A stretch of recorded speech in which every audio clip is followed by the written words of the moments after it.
Today is the 26th Sunday of the year. Our gospel text is from Matthew chapter 21. There's a growing sense of urgency and tension in Matthew's gospel at this point. Chapter 21 begins with Jesus' entry into Jerusalem. He's acclaimed as the Messiah. Then Jesus goes into the temple and casts out the dealers. It's worth noting, in passing, that all four Gospels tell of this event. The three synoptics have it at this point when Jesus has come back to Jerusalem and he's approaching his passion. So it, as it were, feeds the tension, explains the tension and the opposition growing between Jesus and the authorities. John's Gospel has it near the beginning of the Gospel, chapter 2, and John has more detail. So back to Matthew chapter 21. Those religious authorities, the priests and the elders, challenge Jesus and say, "Why, what authority are you doing this?" They're trying to pin him down, back him into a corner. He's a threat. Jesus, however, doesn't answer them with a direct response, as if they'd asked a reasonable question which demanded a reasonable answer. I suggest the reason he doesn't give a direct answer or attempt it is because it would have led to pointless arguing. Also, they are not saying what they are saying. They're playing a game. The real issue is underneath, and Jesus gets towards the real issue of their animosity towards him, which is not reasonable. It's more an out-and-out gut hatred of him because he's a threat to them. He's unveiling them. He says, "What about John the Baptist?" Now this puts the priests and elders on the spot because they know that John is loved by the people, and if they cast aspersions on John's authority, then they'll be in strife with the people. So they tell a lie. Jesus has put them in a position where they are willing to be dishonest in order to save face. "We don't know," they say. Then Jesus goes on to give the parable, but he begins the parable with an interesting question. He says to them, "What do you think of this?" And then he tells the story of the father who approaches, first of all, one of his sons and says, "Will you go and work in the vineyard?" The son says, "No, I won't," but thinks better of it, changes his mind, and he goes. And he works in the vineyard, does what the father wants.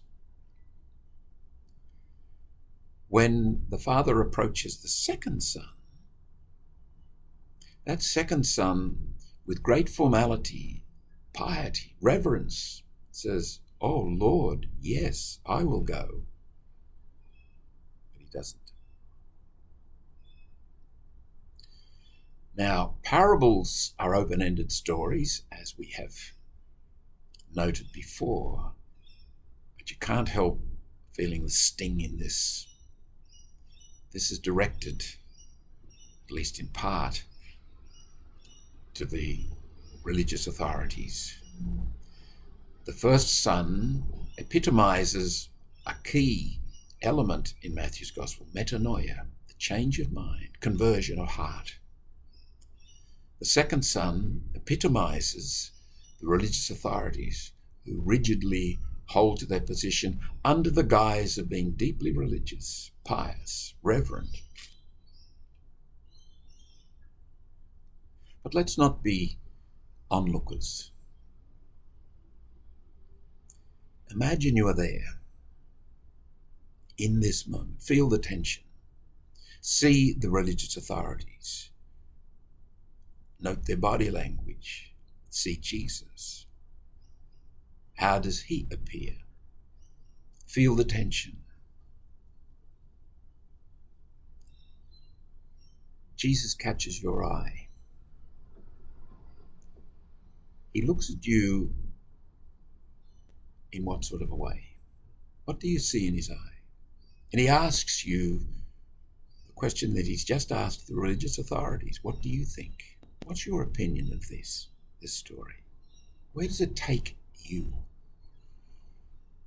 How do you hear this story? Spend some time in that interaction with Jesus. What's happening within you when he asks you that question in the light of this parable? When you're ready, go back and reread the parable gently, slowly. Mull over various words, simple words like the Father went. This prompts us to think of God who takes the initiative, God who goes, reaches out to us, comes to us. Right there in the presence of Jesus, we have the one who is sent, which brings up the second word. He says to the Son, go. He is sent. Do you have any sense that your life is lived as one who is sent?